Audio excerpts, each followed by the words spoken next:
बिस्मिल्लाहिर्रहमानिर्रहीम। मध्य प्रदेश और भी दूसरे सूबों में इस वक्त SIR का मसला चल रहा है और इसके फॉर्म भी तकसीम किए जा चुके हैं। BLOs की टीम ने घर घर जा कर के ये फॉर्म पहुंचाए हैं और अभी भी बाज़ जगह पर इसके फॉर्म तकसीम किए जा रहे हैं। बहुत से लोग इस फॉर्म को पूर्ण कर चुके हैं, भर चुके हैं, लेकिन बहुत से लोग अभी भी इस फार्म को लेकर के कन्फ्यूज़न के शिकार हैं कि इस किस तरह इस फार्म को भरा जाए और किस तरह इसको पूर्ण किया जाए। तो वो अभी भी इसको लेकर के कन्फ्यूज़न के शिकार हैं और भर नहीं पा रहे हैं और बहुत से लोग इसको भरवा चुके हैं। तो जो लोग नहीं भर पा रहे हैं उनको परेशान होने की बिल्कुल ज़रूरत नहीं है। बहुत से नौजवान इस खिदमत को बहुत जज्बे के साथ अंजाम दे रहे हैं और मस्जिदों में जगह जगह और बाज़ जगह कैंप लगा करके वो इस फार्म को भर भर करके लोगों को दे रहे हैं। इसलिए जो ना भर सकते हों वो उन नौजवानों से भरवा लें जिन पर उन्हें भरोसा हो, इत्मीनान हो कि वो सही तरीके से इस फार्म को भर सकेंगे। उन्हीं लोगों से फार्म भरवाएं। दूसरे लोगों पर जो नाअंजान हैं, जिनको आप जानते नहीं हैं, उन पर क़तअन भरोसा ना करें। अगर कोई आपसे ये कहे कि आपके दस्तावेज़ हमको दे दीजिए और इस पर सिग्नेचर कर दीजिए, आपके दस्तावेज़ से हम इस फार्म को पुर कर देंगे, क़तअन उन पर भरोसा ना करें। इसलिए ये जो फार्म है मैंने इसको भरा है और अपने यहाँ हमारे यहाँ जो BLOs की टीम है उससे इसकी तस्दीक भी करवा ली कि क्या ये फार्म सही भरा या गलत भरा। तो उन्होंने इसकी तस्दीक कर दी कि हाँ ठीक भरा। इसलिए इसी फार्म के द्वारा मैं आपको बैक कैमरे से समझाता हूँ कि इस फार्म में कौन सी जगह क्या लिखना है। बहुत आसानी के साथ, बिल्कुल भी आपको समझने में परेशानी नहीं होगी। इसलिए आप मेरी इस वीडियो को देखिए जिसमें आपको ये बताया जाए, ताकि जिसकी BLOs ने तस्दीक की है उसी तरीके पर आप अपना फार्म भर सकें और उसमें कोई गलती ना करें। तो ये है वो फार्म जिसको इस तरह पुर करना है और इसको भरना बहुत ही आसान है, इजी है। इसमें 9 पैराग्राफ दिए गए हैं। आप हर पैराग्राफ के बारे में समझिए कि पहले पैराग्राफ में क्या भरना है, दूसरे में क्या, तीसरे में क्या। तो पहला जो पैराग्राफ है इसमें मांगा है जन्म तारीख़, इसलिए यहाँ वोटर को अपना जन्म तारीख़ डाल देना है वोटर ID कार्ड के हिसाब से। वोटर ID कार्ड के हिसाब से, आधार कार्ड के एतबार से ना डालें। जो दूसरा पैराग्राफ है इसमें है आधार संख्या, जो आसान है, आधार कार्ड के नंबर डाल दें यहाँ। तीसरा जो पैराग्राफ है इसमें मोबाइल नंबर मांगे हैं, तो वोटर को अपना मोबाइल नंबर डाल देना है, वरना किसी घर के ज़िम्मेदार शख्स का नंबर डाल दें।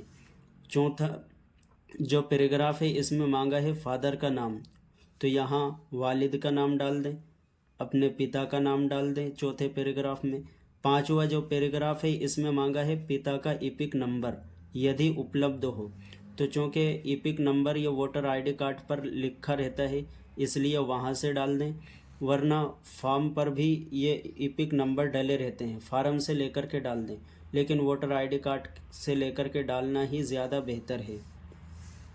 छठा जो पैराग्राफ है इसमें मांगा है मदर का नेम, माँ का नाम यहाँ डाल दें छठे पैराग्राफ में, जो आसान है वोटर ID कार्ड के एतबार से।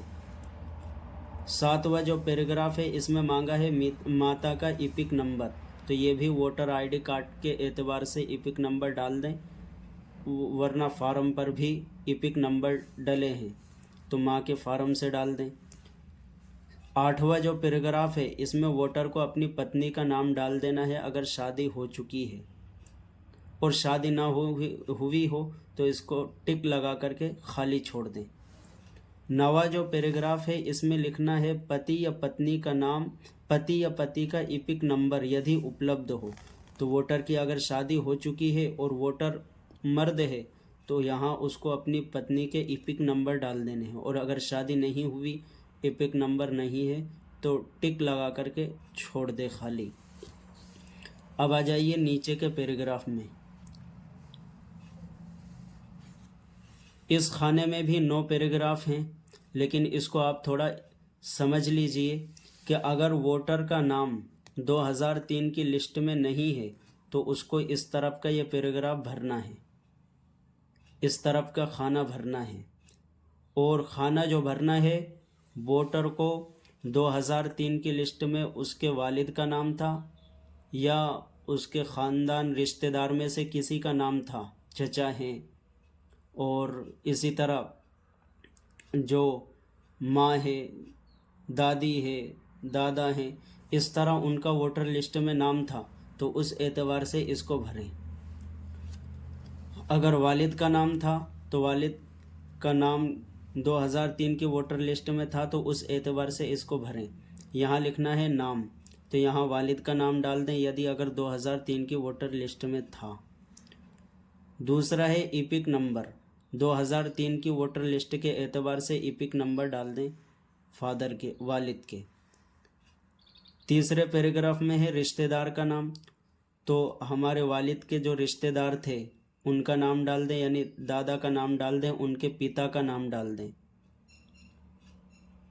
चौथा जो पैराग्राफ है इसमें है रिश्ता, यानी इनका रिश्ता इनसे क्या था, तो डाल दें ये पिता थे, यानी रमज़ान खां इनके पिता थे, तो इसलिए ये रिश्ता डाल दें, रिश्ते की जगह पिता डाल दें। ज़िला सीहोर, राज्य का नाम इजी है, मध्य प्रदेश। विधानसभा निर्वाचन क्षेत्र का नाम सीहोर, जिसका जो विधानसभा हो यहाँ विधानसभा का नाम डाल दें, या तो आपको मालूम होगा या BLO से मालूम कर लें। इसी तरह विधानसभा निर्वाचन क्षेत्र की संख्या, तो 2003 में विधानसभा की जो संख्या थी वो 147 थी, यानी सीहोर ज़िले की। और जिसका जो क्षेत्र हो, जिसकी जो विधानसभा हो, इस एतबार से ये नंबर डाल दें। भाग संख्या ये भी 2003 की वोटर लिस्ट में लिखी है, वहाँ से ये भाग संख्या डाल दें। क्रमांक संख्या ये भी 2003 की वोटर लिस्ट में नाम के आगे ही लिखी रहती है, वहाँ से लेकर के इसको डाल दें। तो ये बहुत आसान है।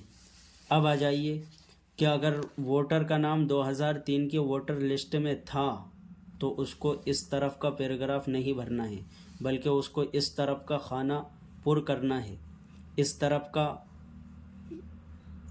इन पैराग्राफों को पुर करना है 2003 की वोटर लिस्ट के एतबार से। उसे यहाँ अपना नाम लिख देना है, अपना ईपिक नंबर डाल देना है, रिश्तेदार का नाम लिख देना है, यानी वोटर को अपने फादर का नाम लिख देना है। इसी तरह रिश्ता क्या था तो पिता लिख देना है, कि रिश्तेदार का जो नाम है ये रिश्ते में क्या लगते हैं, तो पिता लिख देना है। या कोई और दूसरे रिश्तेदार का नाम लिखा है तो वो लिख देना है। ज़िला क्या है वो लिख देना है, राज्य का नाम लिख देना है, स्टेट का नाम। इसी तरह विधानसभा का नाम लिख देना है, जिसकी विधानसभा का जो नाम हो वो लिख देना है। मसलन हमारी विधानसभा का नाम है सीहोर, तो वो लिख दें। इसी तरह विधानसभा निर्वाचन क्षेत्र की संख्या लिख देना है 2003 की वोटर लिस्ट के अनुसार। भाग संख्या लिख देना है, अपना क्रमुक संख्या लिख देना है, जो नाम के आगे डाला रहता है। इसलिए इस फॉर्म को भरना बहुत आसान है और बहुत इजी है, इसलिए इसको इस तरह आप भर सकते हैं। अस्सलाम वालेकुम।